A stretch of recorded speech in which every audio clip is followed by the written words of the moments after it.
Now, for those who still consider the female gender as weak, the next story of a woman doing exploit as a commissioner of police should be of interest. TVC News' Sarah Yeku caught up with Commissioner of the Oyo State Police Command and now reports.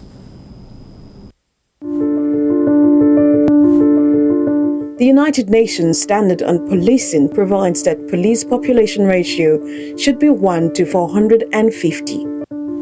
But in Nigeria, it is a far cry at a distant 1 to 540. In the midst of this, there are about 10 female commissioners of police in the force, out of which only 2 are manning the security apparatus of a state.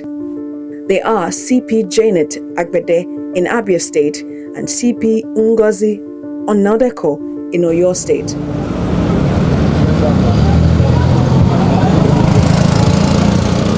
In 1 year, CP Onadeko has tried to maintain peace and order in Oyo, southwest Nigeria. When I was in the university, I saw a woman police officer in her black skirt and her shining white blouse, and it couldn't go off my head.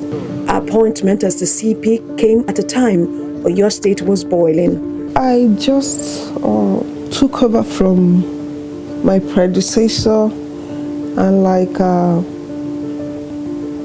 how many hours? Was it up to 10 hours? It was as if Oyo was boiling. The Gogo crisis started, and we were able to manage it and to calm frayed nerves from both sides. I don't like that gender issue, bringing gender into work. I'm a woman first, then a police officer. I've paid my dues. For a woman who has dedicated 33 years of her life to serve humanity, the policing job is not so easy, but she's not done yet.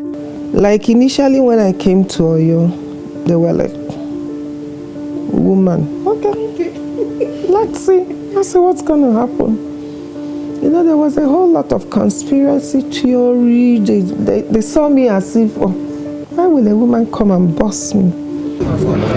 Following the deployment in January 2021, the police command under her have maintained relative peace in troubled areas. While interacting with her, I asked what she wants to be remembered for. I think I came, I saw, and I conquered, and I was able to put in my own best, in my own possible way to the force.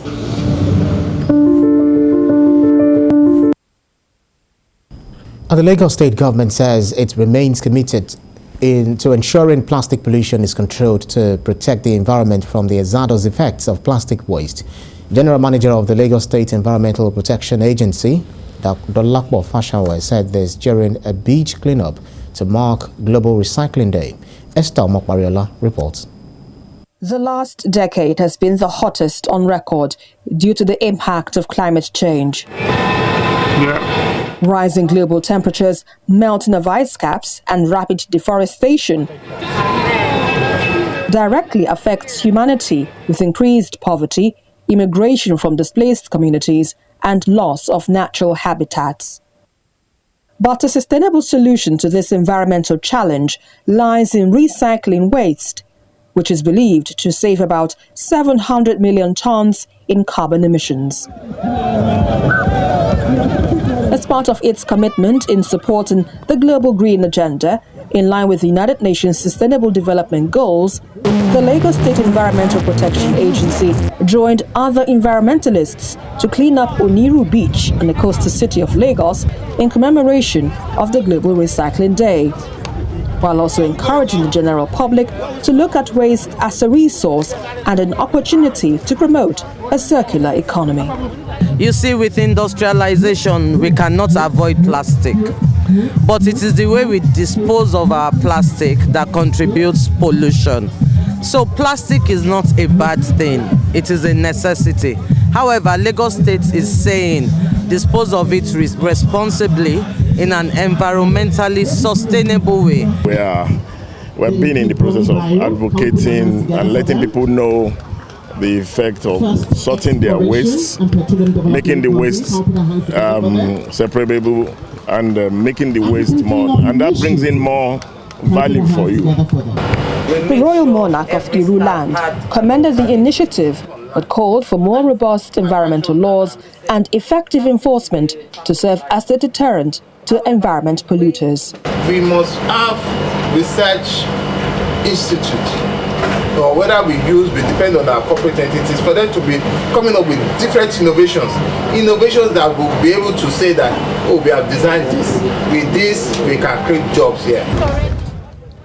It is believed that climate actions such as this, among many others, will not only promote a circular economy, but save the future of our planet and humanity.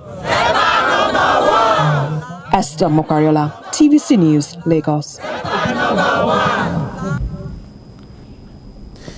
Last week, Juliet Akinwumi shared her beautiful story on how she had her twins through surrogacy. Now, we'll bring the other side of surrogacy, tagged My Babies, My Blessings, the story of surrogate mother Gift Solomon and a bundle of joy. Our senior correspondent Ivy Kano reports, and after this report, we have business stories for you. The date was 17th February 2022. The program was TVC's morning show, Your View. This is Gift Solomon. Oh, thanks for joining us. I guess we couldn't. I was already doing a story on surrogacy, so my curiosity set in. Then I made efforts to reach Gift Solomon, but our contact person kept changing the goalpost. After days of back and forth, they finally agreed. On the flight, so many thoughts went through my mind. What if they changed their minds? I stood at the arrival, lost in thought. And after about 10 minutes, my phone rang. Who, please? Have you arrived? Yes. Someone is on his way to pick you. What are you wearing? It was a long ride, and we eventually arrived at the place and finally met my contact. Without wasting time, he took us to a room and slammed the door. How did she get entangled in this? I agreed to do this for my auntie. That was in 2018. So I said on the condition that my mom is sick and my dad is sick and they need a surgery. So you will sponsor their surgery, then you will fulfill your promise of already sending me to nursing school.